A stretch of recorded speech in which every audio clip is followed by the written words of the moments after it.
rayos y cubo. Y además, bueno, siempre el esfuerzo es mayor el mayor esfuerzo es el transversal o tangencial, y el resto en qué consiste en, bueno, ver si además de las condiciones de resistencia, cada volante puede transmitir determinada potencia en determinado tiempo, ¿no? Que eso es lo que, bueno, yo les he dado que no hemos visto un caso, ¿no? Aunque claro, se ha podido decir que el disco arranca en tanto tiempo y de ahí sale, por ejemplo, el torque. Pero un cálculo obligado es el momento de inercia del volante, ¿no? No se escapa para nadie. Porque si solo limitamos el cálculo a esfuerzos, no se está haciendo gran cosa, ¿no? Y justamente a ustedes, si es que les toca un caso de estos, se van a preguntar, no, bueno, ya, pero ¿qué dimensiones debe tener el volante para responder a las condiciones de carga, de potencia, ¿no? Que debe trabajar esa volante, ¿ya? O sea, bueno, si lo quiero ver de una manera un poco así, como diría, eficaz, no facilista, eficaz, para empezar a calcular pues los volantes, entonces se empieza conociendo sus propiedades físicas, ¿no? Me refiero al momento de inercia esencialmente. Ya, entonces, ya no habiendo más, porque no me dicen, bueno, yo creo que se ha discutido el tema bien, y teniendo ya cuántas horas por delante, 12 menos 2, ¿no? 12 menos 2, menos 2 de evaluación, 10. Entonces debemos cubrir el tema siguiente, donde el que viene es en realidad un tema que yo lo considero de particular expectativa para ustedes, ¿verdad? Ya, si bien el rubro aguas industriales es de químicos, pero no quita que ustedes tengan que saber algo, porque ustedes, no sé si están llevando el curso de laboratorio, el curso de laboratorio de ingeniería, el primer laboratorio donde una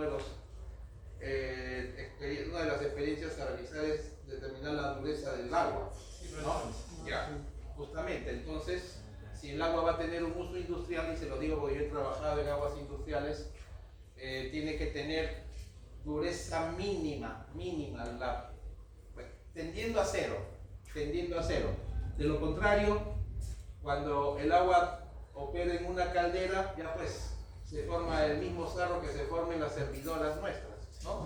Y eso puede causar terribles daños, no solamente económicos, sino también técnicos en la máquina, ¿no? Cuando se incrusta ese caliche, y después sacarlo requiere de soluciones químicas, ¿no? Por eso se minimiza la dureza, pero también hay sustancias inhibidoras de dureza y de corrosión. Estamos hablando, bueno, a ese nivel, plantas con calderas de baja presión, por cada 100 kilos de solución, que depende del régimen de funcionamiento de la caldera, debería durar 2 semanas si es que la caldera trabaja 24 horas. Entonces estamos hablando en total, ¿no?, de ambos inhibidores, por dureza y por corrosión el doble, pues. Pero cuando las calderas son de altísima presión, a diferencia de las calderas de una tintorería, de una fábrica de alimentos, de conservas, donde estas calderas son de baja presión, bueno, así le llaman, ¿no? Baja presión, aquellas cuya presión no excede generalmente estoy hablando de 10 megapascal, ¿no? Pasado a PSI, se hace la conversión respectiva. las paredes de esas calderas son delgadas, pero ya cuando hablamos de una central termoeléctrica, por ejemplo, ya pues estamos hablando de un vapor a muy alta presión que ustedes han visto en los cursos de termodinámica, ¿no? Bueno, se da la presión nomás, pero no se habla más de la caldera, pero son calderas de alta presión donde el agua ya no es ablandada con resina catiónica, ¿no? Con inhibidores de corrosión. Ahí estamos hablando de desmineralización del agua. Cero minerales. Cero en teoría, ¿no? Claro, los minerales que pudieran incrustarse, bueno, se ven pues al año. Pero hablamos pues de una película de cuánto, de una décima de milímetro de espesor que se ha formado en un año, ¿eh? A 24 horas diarias de trabajo. Entonces es necesario que sepamos cómo trabajan los cilindros de pared gruesa, que es lo que vamos a ver a continuación, donde definitivamente la teoría difiere tremendamente de la de cilindros de pared delgada que ustedes han visto en Resisur. Pero hay otra cosa más. Si se entiende, un cilindro tiene que transportar un fluido o guardar un fluido a presión. Y también, sobre todo cuando transporta, tenemos que tener en cuenta los efectos de la temperatura, ¿no? Porque bien saben ustedes que todo metal, todo cuerpo en general, de cualquiera se dilata a priori producto del calentamiento.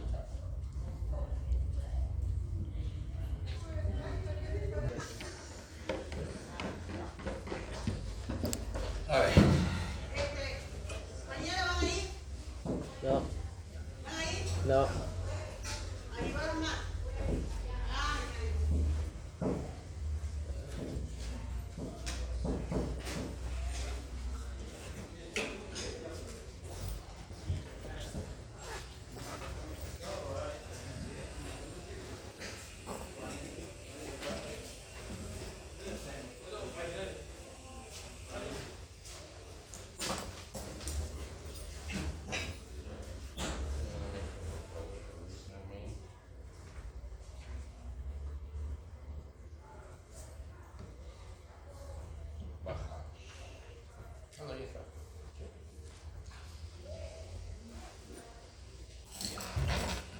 Bueno, a partir de lo que todos conocen de Resis 1, ¿cuándo se considera que un cilindro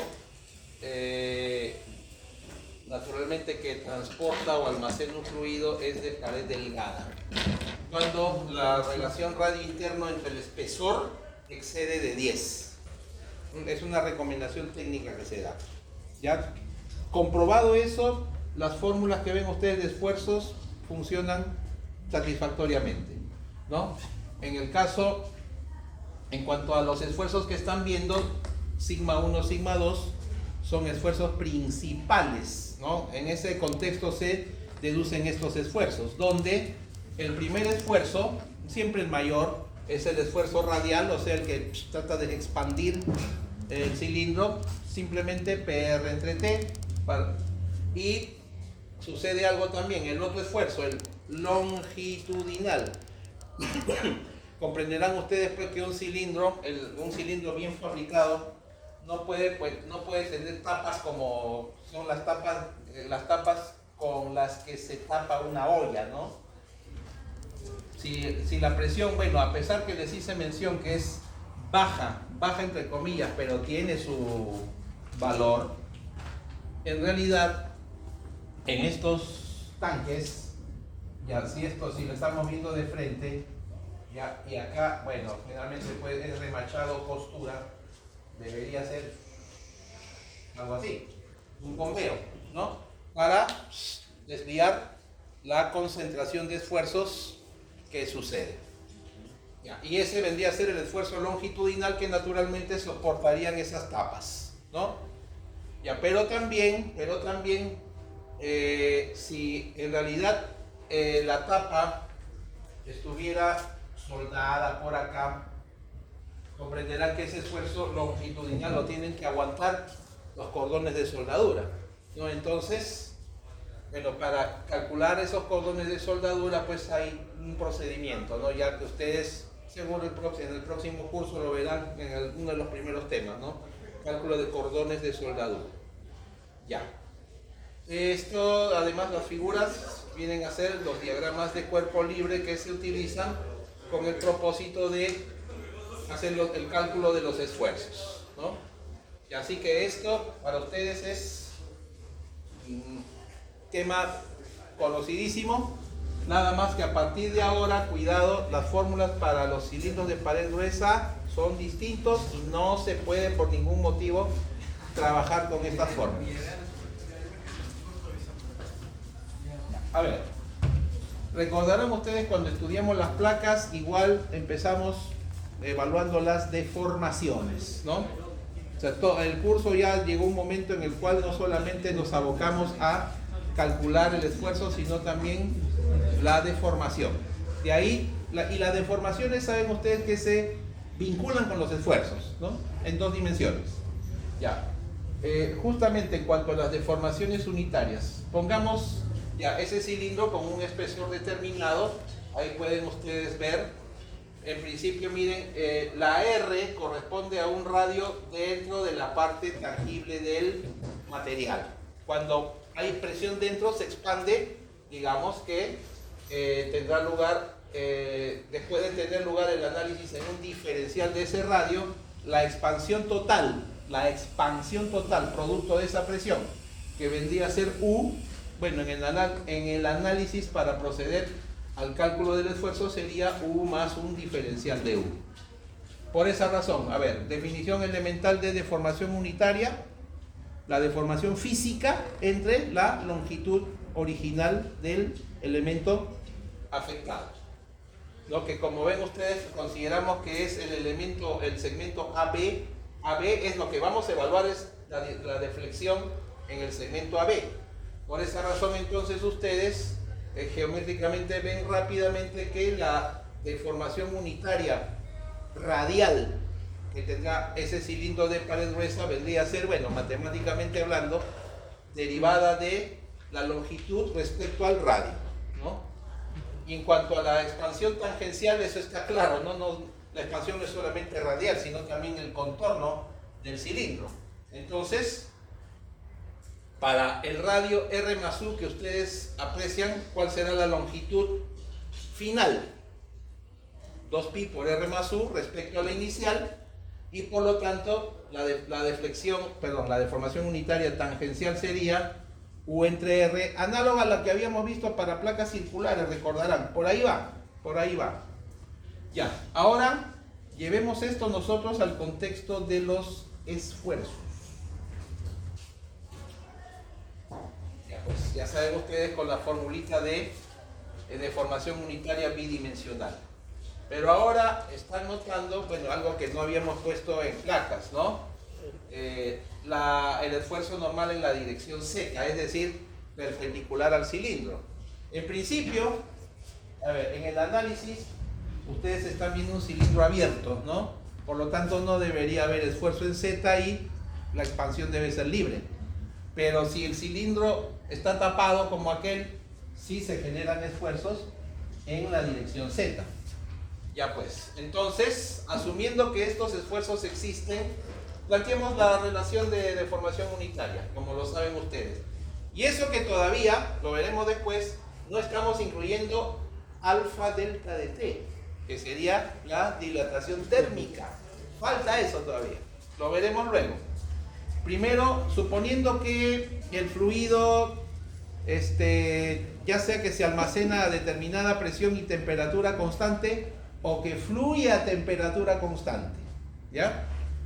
Tendríamos nosotros que los esfuerzos tendrían esa notación. Pero hace un ratito hemos definido las deformaciones unitarias, ¿no? Reemplacemos.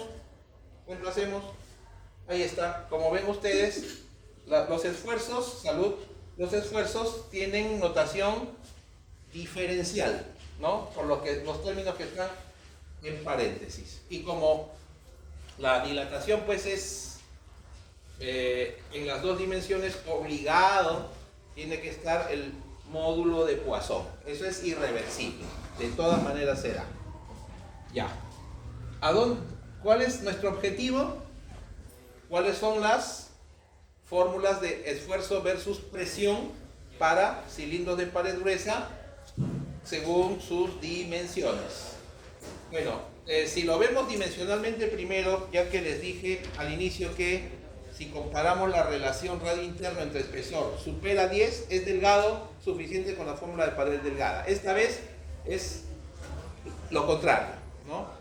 Comprobamos esa relación, todo lo que venga ahora se calculará con las nuevas fórmulas.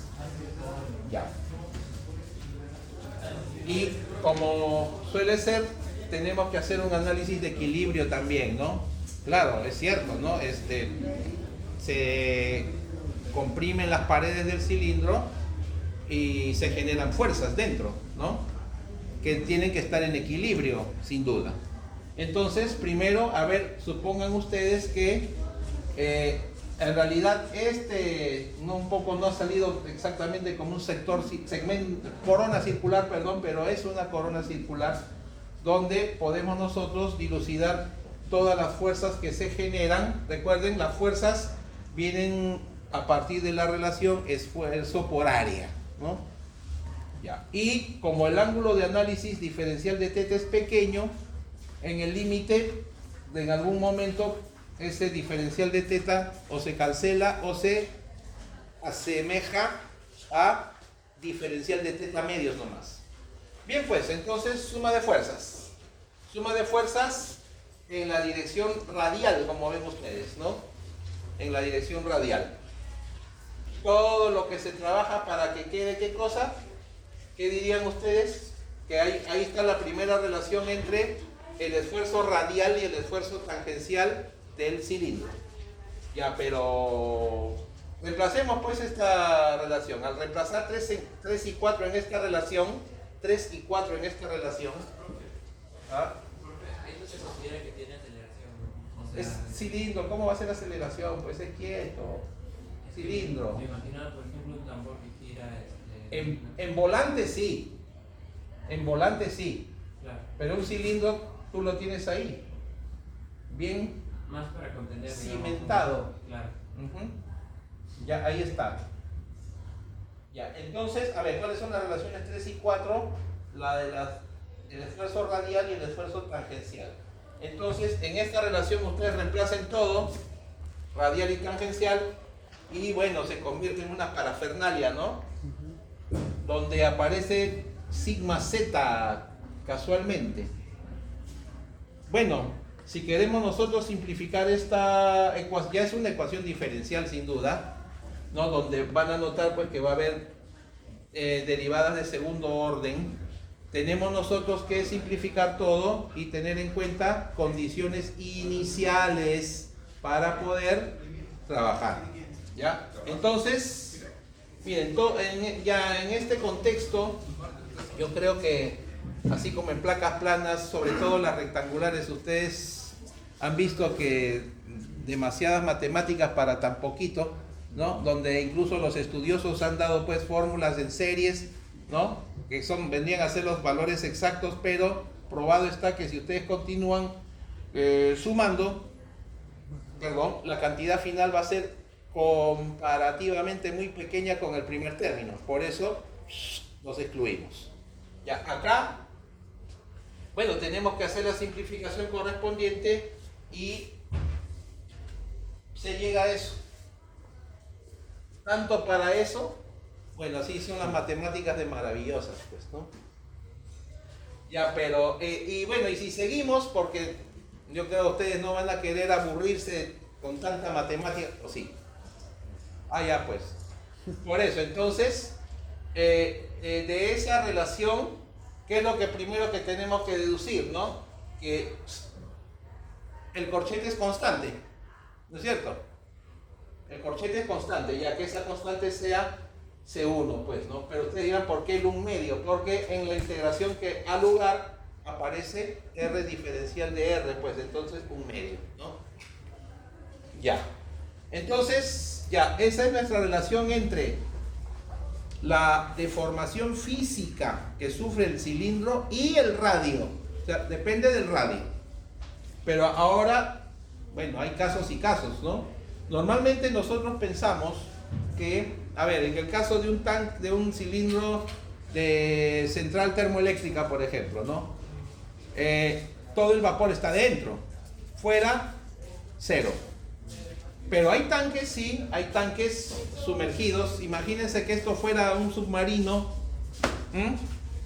No solamente hay una presión dentro, no me refiero a alta presión, ¿no? Sino que está presurizado para que los tripulantes tengan un confort, y afuera la presión del agua, ¿no?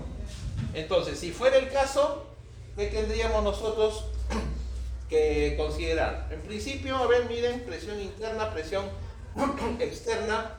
Por cierto, esas presiones son manométricas, ya nada que ver con la presión atmosférica acá, manométricas. Entonces, si fuera el caso, y estas son las tapas, ¿cuáles serían las fuerzas en las tapas producto de las presiones, ¿no? Tendríamos nosotros fuerza interna menos fuerza externa, como ven ustedes, ¿no? Diferencia de fuerzas donde las presiones juegan su partidito ahí, ¿no? Ya, y si fuera el caso, entonces, ya, ¿cuál sería el esfuerzo? Nosotros diríamos presión entre áreas, ¿no? Perdón, esfuerzo, ya me hice bolas. Presión por área, ¿no? Pero nada más de restarlo, tendríamos nosotros que esa sería nuestra relación para el esfuerzo en la tapa, ¿no? Para el esfuerzo en la tapa. ¿Qué tal si no hay acción externa? Sigma es cero. O P sub E, perdón, cero. Ya pues, tendríamos simplemente fuerza entre áreas, ¿no? Fuerza entre áreas. El pi se cancela, obviamente. Ingeniero, una consulta. Usted no sé si recordará el accidente que hubo de estas personas que se sumergieron al fondo para ver el Titanic y todo eso. Sí. ¿Es ahí donde justamente se estudia esta parte de acá? No, es uno de los casos, claro. Uno de los casos. A ese fenómeno, ¿cómo se llamaba? No recuerdo el nombre técnico. ¿Implosión? Implosión. Implosión. Implosión, exactamente. Es terrible. Explotar dentro, wow, ¿no? Normalmente se conoce explosión, ¿no? Esa fue una implosión por la compresión del agua por dentro estallado. Feo eso, ¿eh? Me hace recordar también hace años el submarino San Juan argentino. También algo, todos ni siquiera pueden sacar el submarino. Ahí están los restos de todos. Terrible.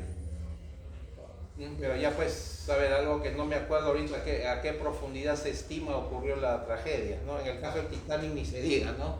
O sea, era un submarino que fue a ver el Titanic, si no me recuerdo. Era un submarino. Claro, un pequeño submarino, Sí, ¿no? sí. Un sumergible. Un sumergible. Un sumergible. ¿no? Sumergible. Ya. Eso por el caso pues de un recipiente presurizado con tapa, o tapado si quieren, ¿no? Donde hay acción externa, con una presión notable sin duda. ¿Ya? Pueden ustedes matemáticamente si quieren dividir entre el radio interno para que sea una relación más sencilla, pero... Y además otra cosa ahorita que me acuerdo, saben ustedes que dimensionalmente las unidades del esfuerzo y presión son las mismas. Por lo tanto, las dimensiones ustedes no necesitarían estar cambiando las de unidades, ¿no? Si está en centímetros a metros o milímetros, porque se cancelan igual, ¿no? Ya. Ahora, para este cilindro, es decir, para este cilindro, los esfuerzos son radiales, es decir, en el radio interno, cuando el radio es radio interno, el esfuerzo radial lo hace la presión interna, pues por eso ustedes ven, como es de compresión, no podemos hablar de esfuerzo en un cilindro a tracción, ¿ah? Ahora la presión comprime, pues. El esfuerzo radial es el opuesto de la presión, y en el radio externo ese esfuerzo por fuera es el opuesto de la presión externa, ¿no? Entonces, si le damos el contexto de esfuerzo naturalmente. Ahora, ¿de qué se trata? De que hallemos la deformación física que va a sufrir el cilindro producto de las presiones. Si hay tapa, agregamos el término. No lo hay, o sea, si es un cilindro donde se transporta líquido, cero. No, inclusive esta presión puede cancelarse, ¿no? Puede cancelarse, digo, depende. O sea, puede que no haya tapa, pero si de repente el cilindro está dentro de un campo presurizado por fuera, entra la presión. De lo contrario, si estamos en un lugar abierto, a la atmósfera nomás, presión externa cero y calculamos. Pero recuerden ahora que, a ver, en cuanto a los esfuerzos, a ver, ya saben ustedes a qué es igual la dilatación. Ya, entonces, a ver, como los esfuerzos han salido así, entonces va a suceder que cuando ustedes quieran ya calcular los esfuerzos en el cilindro, para simplificar, miren acá, este de acá es el que manda bastante, y en el orden que está, el mensaje que están viendo ahí es que en un cilindro de pared gruesa siempre el esfuerzo tangencial, el de expansión del contorno, es el mayor, ¿ya? Entonces todo cilindro de pared gruesa se diseña sobre ese esfuerzo, ¿ya?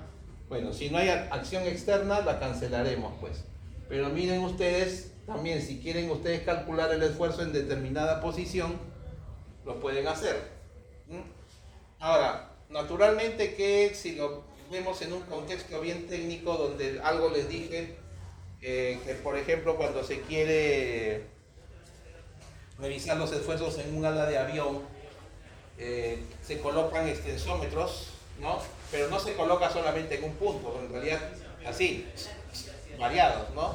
Donde naturalmente el punto clave es el empotramiento del ala con el fuselaje, ¿no? Acá entonces tendríamos nosotros que una forma de evaluar el esfuerzo en ese tanque trabajando sería colocando extensómetros fuera, pero en varios puntos, ¿no? Y lo ideal es que en todos los puntos me dé lo mismo, porque pensar en que voy a calcular el esfuerzo dentro, ¿cómo? Podría ser una simulación, sí, pero algo físico en planta, no. Bueno, ahí justamente la ingeniería les ofrece a ustedes los softwares de simulación, ¿no? Bueno, ahorita ustedes ya deben estar manejando alguno. Digo, disculpen, ¿no dibujan en SolidWorks? Ya pues CosmosWorks, pues por ejemplo, ¿no? Es un simulador. Ahora en ANSYS de repente, claro, quizás no todos lo sepan aún, pero en ANSYS se pueden hacer simulaciones espaciales. O Warbridge, ese sí honestamente no lo conozco, pero si es un simulador. Ya. Ya, ANSYS nomás lo conocía yo, ya, excelente. Claro, sí, ese es mi favorito. Ya, entonces, a ver, miren, a ver cómo estamos avanzando en el curso. A ver, creo que en esta segunda parte, cuanto más fórmulas grandes hay y más ustedes tienen que estructurar mejor sus formularios, ¿no? Ya, entonces acá una nueva fórmula grandecita, ¿ya? Claro, después vienen los resúmenes, ¿no? Por ejemplo, ya, y eso pueden hacerlo ustedes cuando el cilindro trabaja sin presión externa. Ya pues cancelen todo, ¿no? Cancelen todo. Hasta inclusive por el denominador se puede factorizar. Ya. Tuberías que transportan fluidos a alta presión, ahí está, presión externa cero. Donde ahí pueden ver ustedes tranquilamente se podría factorizar presión interna, ¿no? Radio PRI cuadrado si quieren, todo. Pero a ver, en cuanto a las condiciones. ¿No? Hace rato habíamos establecido una condición interna, ¿no? de que en el radio interno el esfuerzo radial es el opuesto de la presión interna. Pero producto de eso, el esfuerzo tangencial en el radio interno es así. Entonces noten ustedes que así, si lo veo en forma cuantitativa rápida, definitivamente en forma numérica, el esfuerzo tangencial es mayor que la presión, ¿no? Claro, no tiene sentido lo contrario. Y no olviden ustedes también que cuando empezamos el curso, bueno, en la segunda semana fue, ¿no? Porque en la primera repasamos algo, ¿no? Que cuando evaluamos los criterios de falla, el esfuerzo de trabajo es el equivalente. Que bueno, depende. Recuerden que habíamos dicho, ¿no? Que si los esfuerzos tenían el mismo signo, se tomaba el de mayor valor absoluto. Si eran de signo diferente, se restaban. Entonces, acá ¿qué cosa pasa? Miren, esto creo está clarísimo, ¿no? Por donde se mide ese esfuerzo es positivo y este es negativo. Entonces el equivalente lo restamos. Y aquí tienen ustedes el esfuerzo equivalente para el diseño de un cilindro de pared gruesa. Ahora, por supuesto que no se va... Hay normas técnicas de diseño de estos cilindros. No vayan a pensar jamás de que, por ejemplo, radio interno, ¿ah? 40 centímetros, radio externo, 2 metros. O sea, ¿qué metal es ese? ¿No? ¿Qué tal espesor? Imposible de concebir, ¿no? Y aparte, ¿cómo se fabricaría? ¿Cómo se rolaría ese cilindro? ¿Ah? Es complicadísimo, ¿no? ¿Cómo? O sea, lo calientan y después ¿cómo lo doblan? No se podría. O sea, hay normas para eso. Ya. Esfuerzo equivalente entonces. A ver, hasta acá, este es otro tema, bravo. ¿Ah? Un tema bravazo. Hasta acá, todo se ve fácil, ¿no? Ya. Bueno, claro, ya, pero nunca olviden la condición para poder proceder así.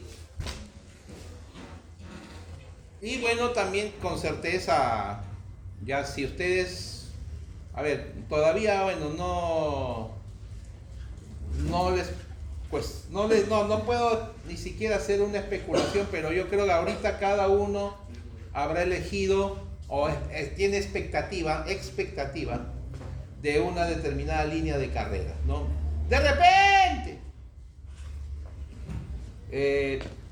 no sé, a ver, una práctica de repente en estas empresas transportadoras de gas, bueno, en las matrices, en los inicios ahí las presiones son altas y los cilindros deben ser de pared gruesa y conforme avanzan de estación se pueden ir adelgazando, pero bueno, son tuberías, pues creo que de una altura así, o sea, un diámetro así, ¿no?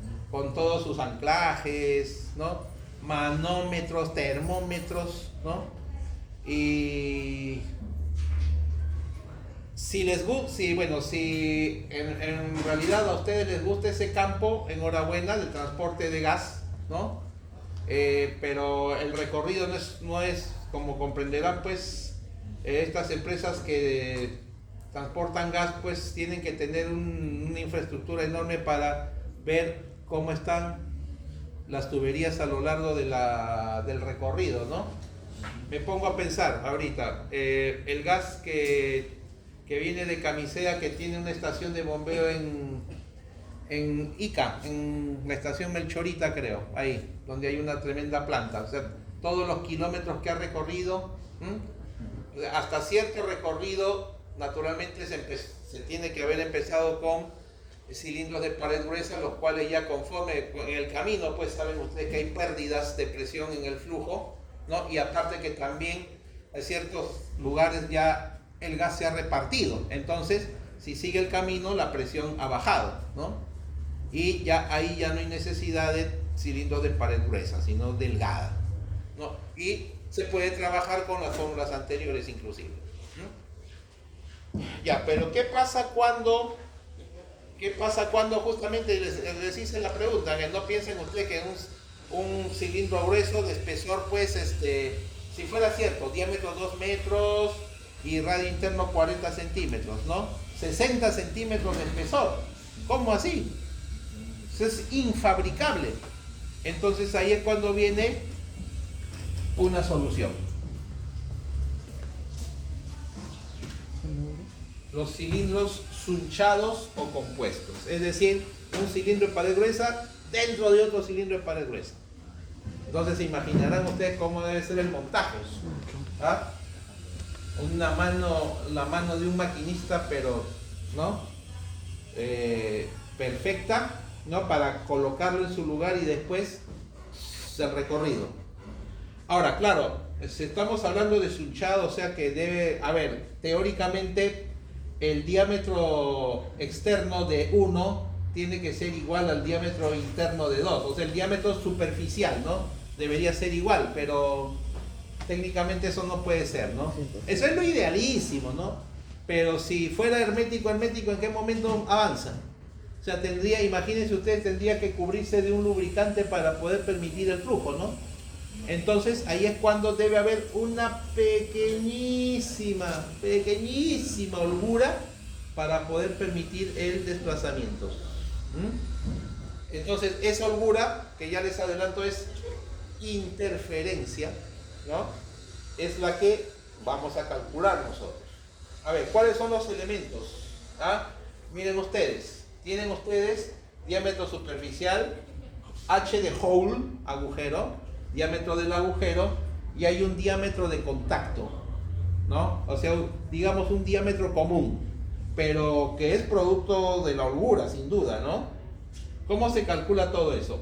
¿Cuál es el objeto de sunchar? ¿Ya?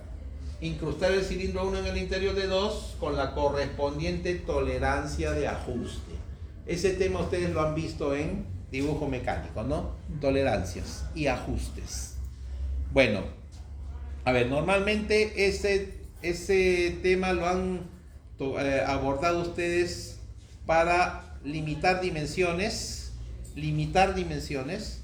o cuando hay elementos de unión, establecer la tolerancia o juego que debe haber entre esos elementos.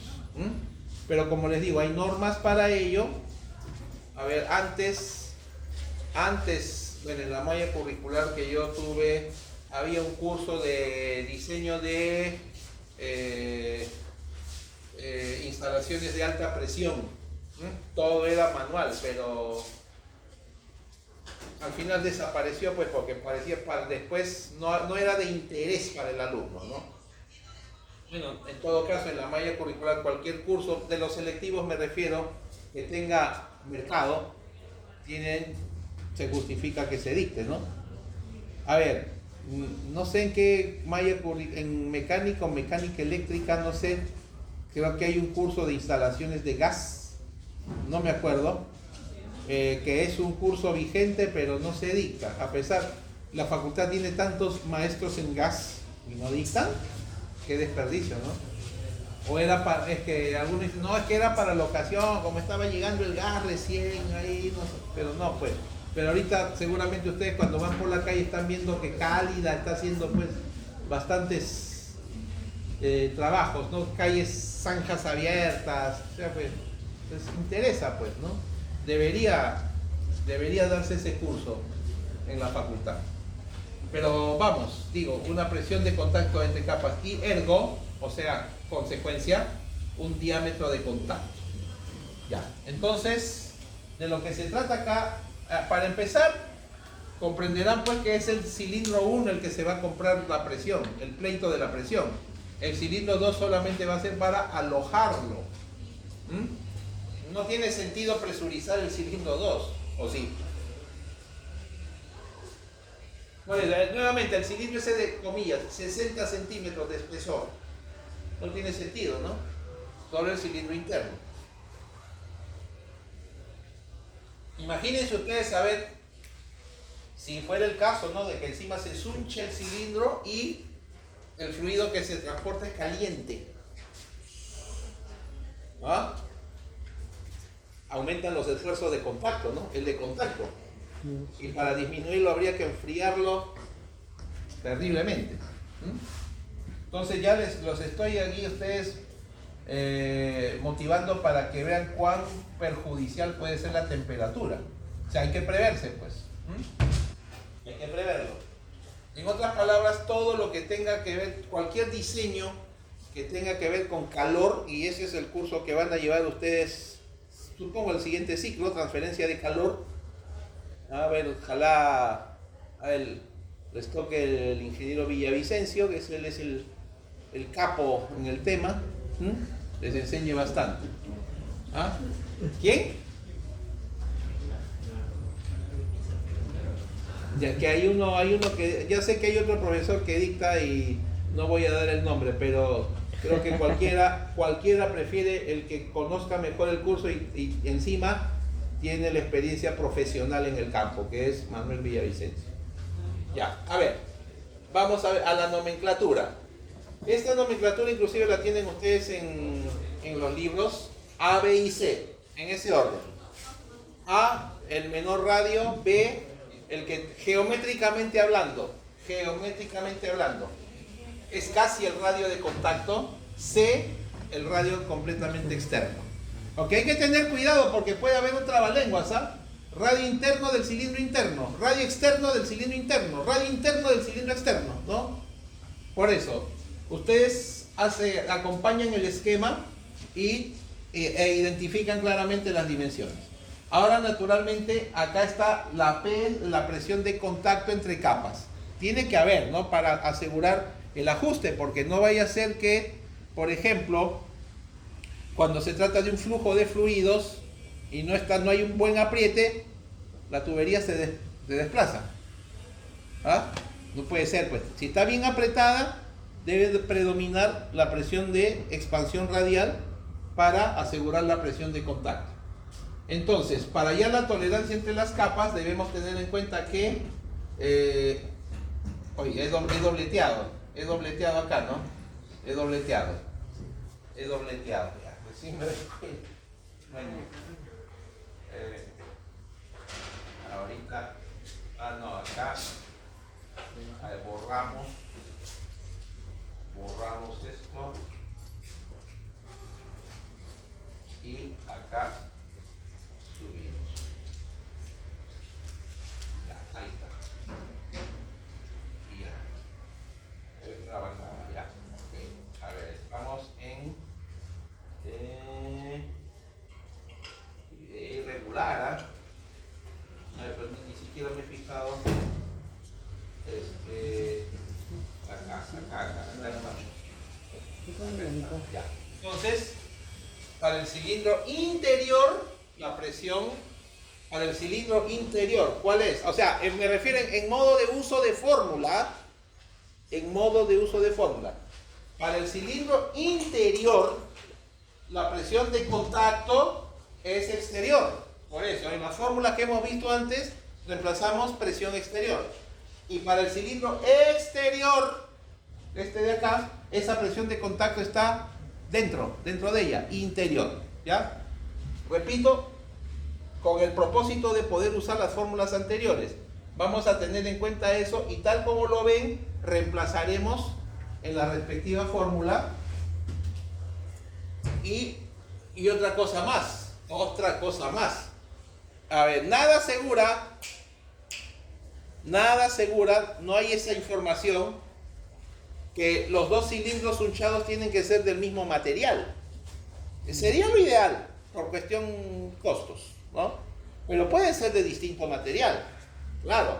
Entonces, como por las dimensiones ambos cilindros no se van a dilatar igual, entonces hallamos la dilatación de cada uno producto de esa presión de contacto, y cuando ustedes reemplazan tal como se indicó, obtenemos para el cilindro que sería el exterior dice acá, esa sería la magnitud de la dilatación, y para el interior esa otra sería. Pero ¿qué cosa busco? La tolerancia, ¿no? La tolerancia de ajuste. la que vendría a ser la interferencia, ¿ya? Interferencia, ¿qué pasa ahí, caramba? Yo soy el que debería estar así, pero... ¿Ah? Oye, disculpa, pero ¿no has tomado nada? No, sí, tomé el otro. Uy, no, pero fiebre, no, que aquí, en serio, cuando se tiene un malestar así, lo mejor es descansar. No quiero desanimarte con esto, ¿ah? Pero ya. Pero espera, no, fue de bromas. Más temprano te sentías peor, perdón la palabra que suena. ¿Ahorita has sentido que te ha bajado ya? Ah, ya, ok. Ya. No, bueno, es la sensación, yo entiendo de varios de que la modorra del almuerzo afecta, ¿no? Ya. Ya, entonces, ya, con la salvedad del caso ya, disculpa y continuamos. Ya, ok, entonces tenemos dilatación del cilindro exterior, dilatación entre comillas, que es contracción, la del interior, ¿no? Producto de la presión es la contracción. Entonces, ahora la interferencia holgura con H, o también se llama huelgo, ¿ya? No tiene que ver, no es el masculino de huelga, cuidado, ¿eh? No tiene nada que ver, es huelgo, ¿ya? Tienen ustedes ahí la interferencia. ¿Dónde? ¿Qué se propone? Que si los dos cilindros hunchados son del mismo material, entonces E y Nu son iguales. Por lo tanto, cuando ustedes restan, miren, ahí está la prueba, ¿no? Miren, se canceló Nu, ¿ya? Y esencialmente la interferencia es geométrica. Esencialmente es geométrica, ¿no? La presión juega su partido, sí, pero más significativa es la geometría de los dos cilindros, ¿ya? ¿Y qué pasa cuando son de diferente material? Bien, aquí sí yo les digo que cuando hago preguntas, ahí sus compañeros que ya fueron mis alumnos gozaban mucho. Gozaban, no, o sea, como que veían el interés, no que gozar de sufrir, no, eso no. Que ustedes también suelen decir se sufre pero se goza, ¿no? En el fútbol sobre todo, ¿no? Se sufre pero se goza. No, pero también, bueno, he tenido alumnos gratos, ¿no? Que han sufrido, pero después, al final ya, se sufre pero se goza. Pues yo no entiendo por qué. No, pues ella siempre me llama, disculpen, inoportuno, siempre. Tiene esa mala costumbre. ¿Sabe que los de lunes a viernes se trabajan? ¿Ya? Profesor, ¿Sí? mencionó que esa holgura se rellena con lubricante, ¿verdad? No. Mira, no, bueno. Normal, no. Para el montaje algunas veces se lubrica. A veces libre, pero naturalmente todo se calcula. Preferentemente sí, porque cuando se monta el rozamiento que puede causar desgaste, ¿no? Entonces, para minimizar el desgaste, claro, la cobertura es fuera del cilindro. Fuera del cilindro. Ya eso después se va regando, se va expandiendo, ¿no?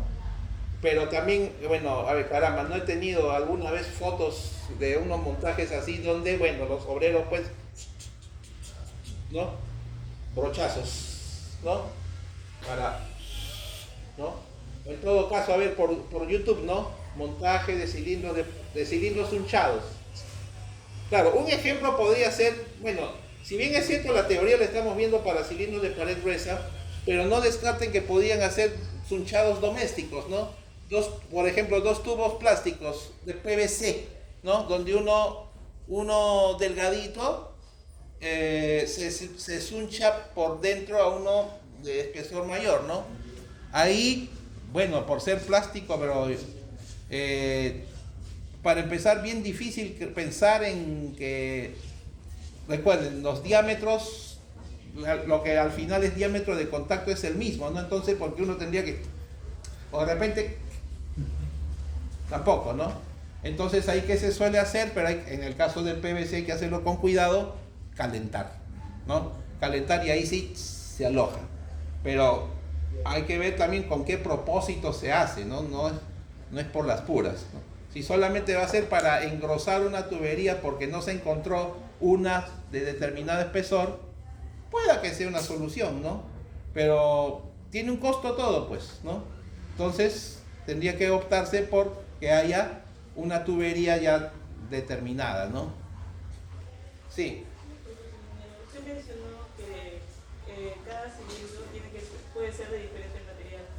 Entonces, en este caso, yo tendría que utilizar un mejor material, entre comillas, uno más resistente, el cilindro interior. En el interior, correcto, en el interior. El exterior no tiene sentido porque se entiende que el cilindro interior, donde se va a transportar o guardar el material, tiene que resistir los efectos posiblemente corrosivos de esa sustancia. Claro. Afuera, ¿qué importa? Si estaría expuesto a la atmósfera nomás, y eso con una capa de pintura epóxica generalmente se puede salvar.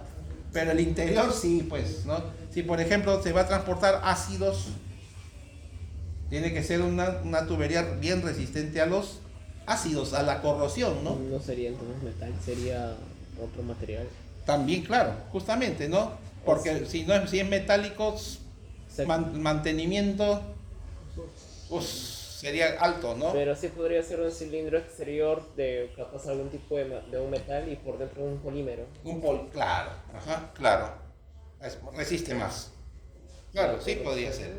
Pero grueso para, bueno, preferentemente, ¿no?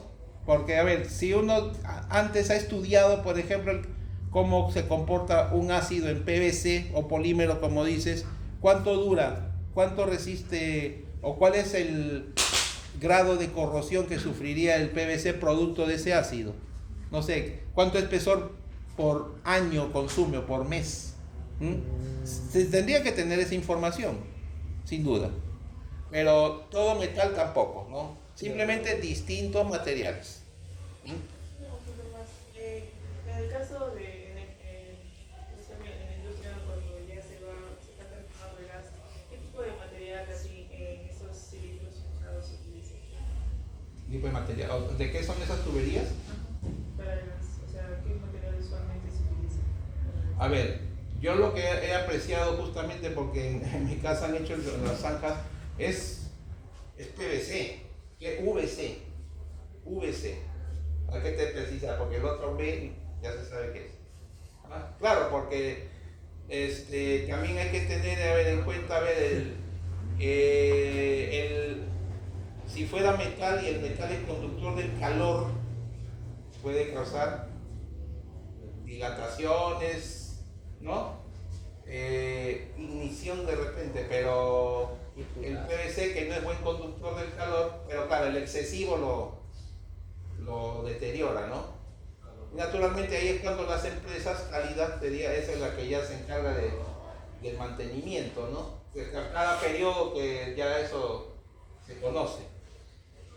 Sería catastrófico que toda la red de gas No, por supuesto, ya han habido tragedias terribles. Yo recuerdo en el año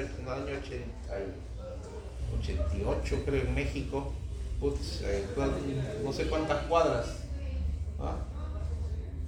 Claro, estalló la red. Gracias a Dios, creo que en San Martín de Porres hubo una fuga de gas, pero afortunadamente prendió fuego, así se veía el GLP como si fuera pues un desagüe, ¿no? Pero por el olor, afortunadamente se superó, pero eso yo creo que ha sido ya por una mala instalación, ¿no? Alguien de repente ahí con dolo puso una tubería defectuosa, ¿no? Por llevarse la buena, ¿no? Pero bueno, asume la empresa.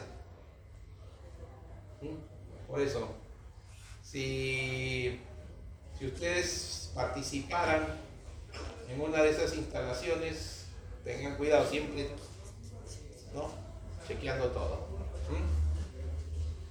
Ya. Entonces,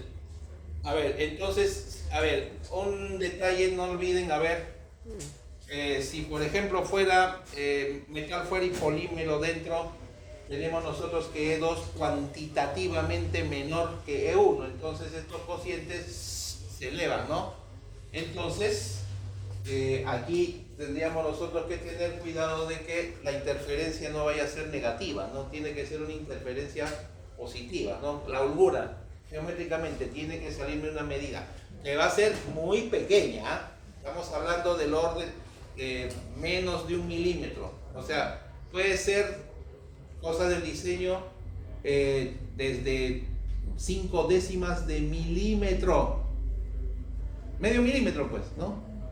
Pero por ahí va, hasta inclusive hay menos, 0,12, 0,13 milímetros. Como diciendo que hay un espacio ahí libre que en donde teóricamente se puede hacer el respectivo montaje. Ya.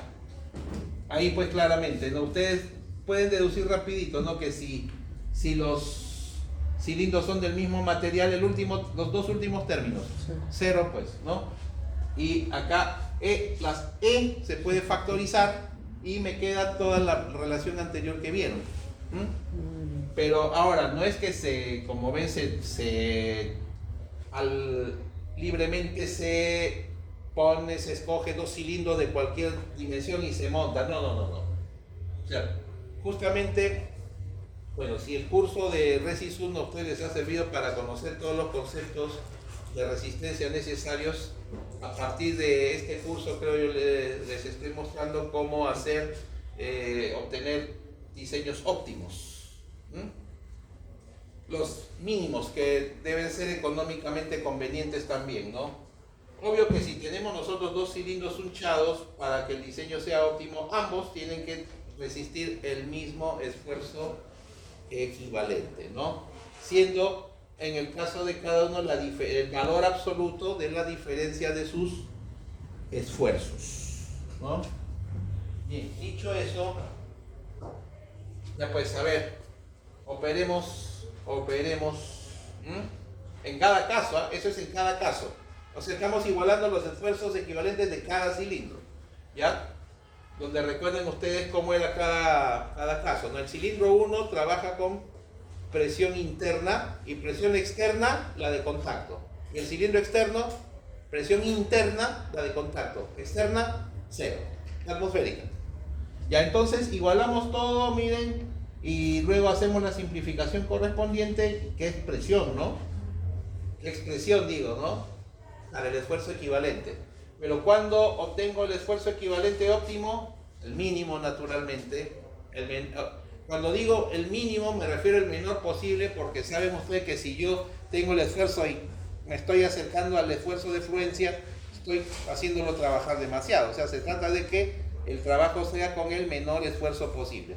¿Y cuándo se logra eso? Cuando el radio, ¿qué radio es ese? El radio externo del cilindro externo es la media geométrica de los otros dos. O sea, en realidad vendrían a ser las dimensiones del cilindro interno, ¿no? Ya, y si eso se logra, miren a qué se llega, ¿no?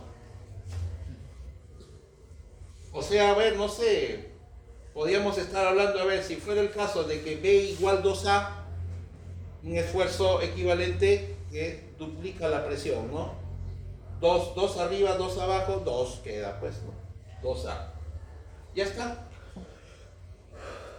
¿Ok? A ver, hay una parte del tema que es importante, pero la voy a abordar pues por partes. Primero vamos a tocar lo que es transporte de fluidos, y después hay una parte clave en el montaje de ejes que ustedes tienen que saber. A ver. Ajá, sí. Hoy día lo voy a poner hasta acá, y en la siguiente clase será la otra parte, ¿ya? Esfuerzos térmicos. Señor, una consulta, la PC4 sería la siguiente semana. La siguiente semana, Y sí. se tomaría este tema hasta Tenemos placas, placas, volantes, cilindros. Claro que es hasta el... Ya, y las vigas de sección variable ya está al final, ¿no? Ya, tenemos que hacer cortes, pues, ¿no? Para que ustedes tengan el espacio suficiente para poder prepararse. Ya. Caramba, a ver, miren, inclusive cuando estaba pues en las tentativas yo de tomar la posta del curso, cuando estaba en vida el ingeniero Cuevas, yo le hice mención pues que por qué no había incluido los esfuerzos térmicos en el cálculo de cilindros de pared gruesa, ¿no? Bueno, tú podrás hacerlo, esa fue su respuesta. O sea, lavada de manos, ¿no? No, porque ya he dado cuenta pues que si se diseñan cilindros a condición ambiental y se va a transportar calientes, el calor pues juega su partido ahí, ¿no? Y ustedes eso bien lo saben. Entonces, lo que habíamos visto nosotros al inicio era para los dos esfuerzos hasta acá. Ahora tenemos que incluir la temperatura, obligado. Pero nos preguntamos, ¿y cuánto afecta la temperatura? Eso, claro, no estamos hablando de deltas de T enormes tampoco, ¿no? No, porque recuérdense, delta podría causar que haya una interferencia mayor en cilindros hunchados, por ejemplo, ¿no? Eso hay que evitarlo. Ya. Pero lo que sí saben ustedes, bueno, y esto es solamente tomo la física fundamental que ustedes conocen, la física 2, en ya el siguiente ciclo en transferencia de calor, esto sí lo van a conocer, pero al revés y al derecho. Sabemos nosotros que si el fluido está caliente, el calor debería fluir radialmente, ¿no? Por eso, la ley de Fourier de conductividad térmica establece esto, que el flujo de calor es así, ¿no? Esta es la conductividad térmica del cilindro, ¿no? K del medio es el que quiere decir eso. El cilindro, pues. Bien, entonces, bueno, cuando se utiliza la ley de Fourier, de lo que se trata es de hallar una distribución de temperaturas a lo largo del radio. Entonces sale esto. Notan ustedes, según la figura, que A vendría a ser la temperatura interior y T sub B la exterior.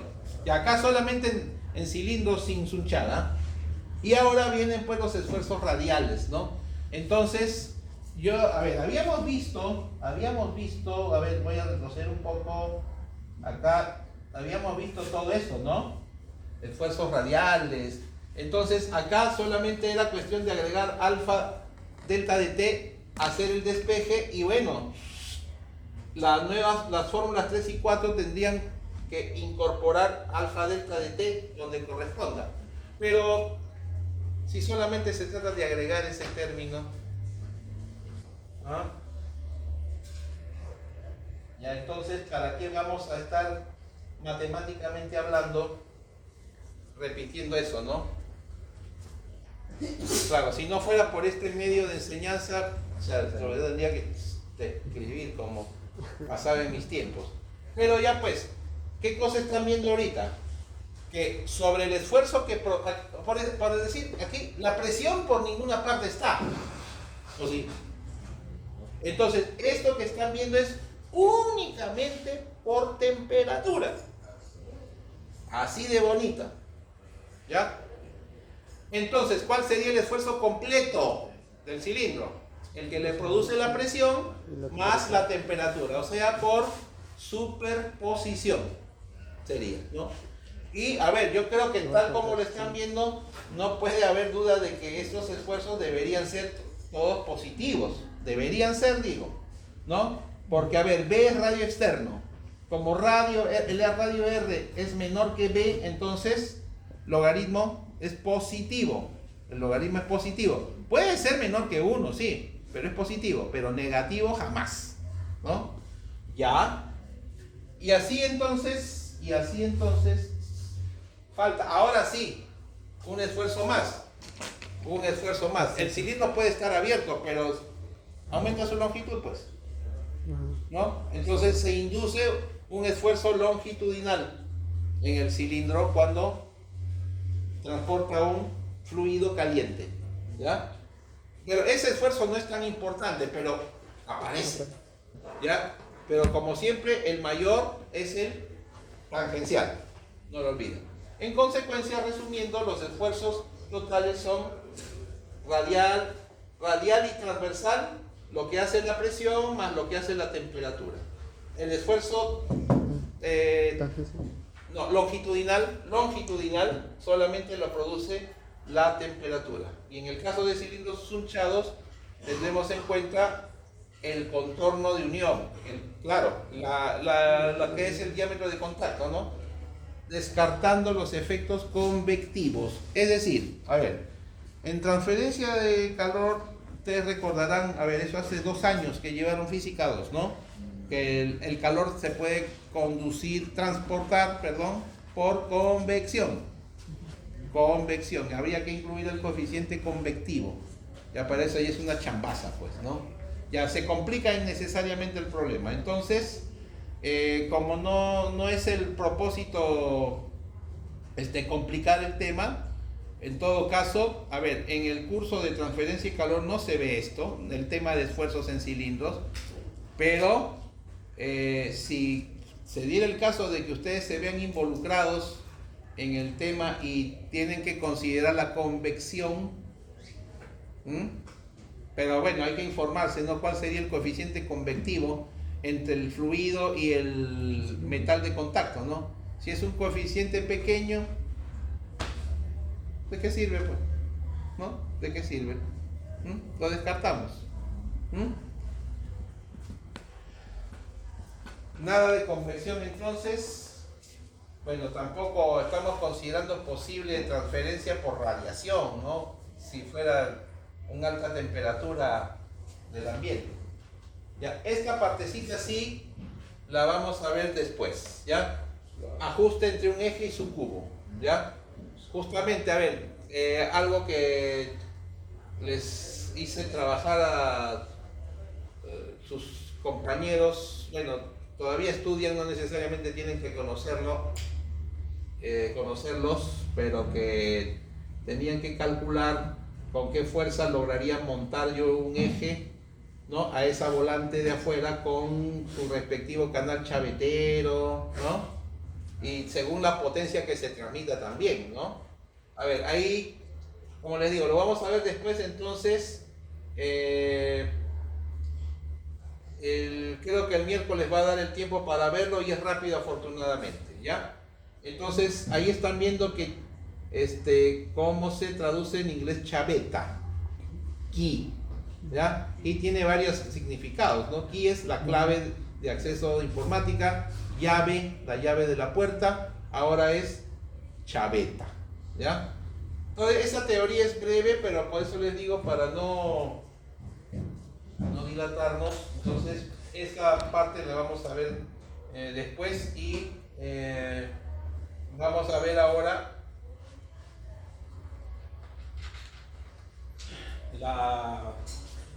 las aplicaciones de